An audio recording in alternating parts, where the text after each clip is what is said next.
प्रोक्रास्टिंग का मतलब होता है टाल मटोल करना, मतलब कि किसी बात को टालना। आज हम इसी वर्ड को सीखेंगे। प्रोक्रास्टिंग वर्ड को सीखने के लिए जो 3 वर्ड हम यूज करने वाले हैं उनमें से है पहला प्रो, दूसरा है क्राइस्ट और तीसरा है नेशन या राष्ट्र। अब सबसे पहले हम प्रो वर्ड को समझते हैं, जिससे कि हमें प्रोक्रास्टिंग वर्ड रटना नहीं पड़ेगा।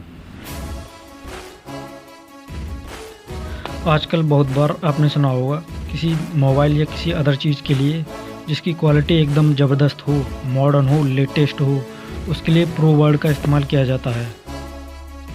तो इसी चीज़ को ध्यान में रखते हुए हम यहाँ पर प्रो वर्ड का इस्तेमाल करेंगे। तो जब हम कहते हैं कि जीसस क्राइस्ट का नेशन या राष्ट्र एकदम प्रो है, तो यहाँ पर हमने उसका सेंस लिया है कि वो राष्ट्र टेक्नोलॉजी में, मॉडर्निटी में विश्व में सबसे आगे है। क्योंकि जीसस क्राइस्ट अमेरिका से बिलोंग करते हैं और अमेरिका तो टेक्नोलॉजी में सबसे आगे है। इसी बात को ध्यान में रखते हुए हमें यहाँ पर प्रो वर्ड का इस्तेमाल करना है, जिससे प्रोक्रास्टिनेशन वर्ड को याद करने में बहुत आसानी होगी। अब समझते हैं नेशन वर्ड को। वैसे तो ज़्यादातर लोगों को ये पता होगा, लेकिन जिन्हें नहीं पता उनके लिए समझना ज़रूरी है, वरना प्रोक्रास्टिनेशन वर्ड समझ नहीं आएगा। आपने इंटरनेशनल वर्ड तो सुना ही होगा, जिसका मतलब होता है अंतर्राष्ट्रीय, और नेशनल वर्ड भी सुना होगा, जिसका मतलब होता है राष्ट्रीय। नेशन वर्ड भी यहीं से बिलोंग करता है, जिसका मतलब होता है राष्ट्र, और राष्ट्र का मतलब होता है देश। तो आइए अब स्टोरी के माध्यम से प्रोक्रास्टिनेशन वर्ड को समझते हैं। जीसस क्राइस्ट का नेशन पूरी दुनिया में टेक्नोलॉजी में सबसे प्रो है।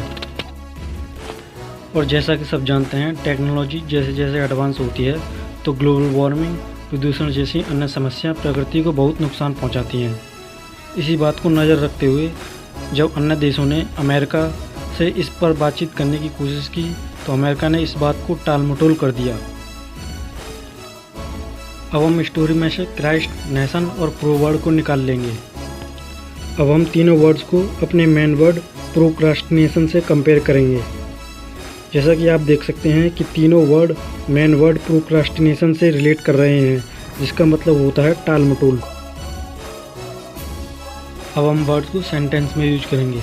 He is always do his work procrastination, वह अपने काम को हमेशा टाल मटोल करता है। Habit of procrastination is very bad for student, टाल मटोल की आदत छात्रों के लिए बहुत बुरी है।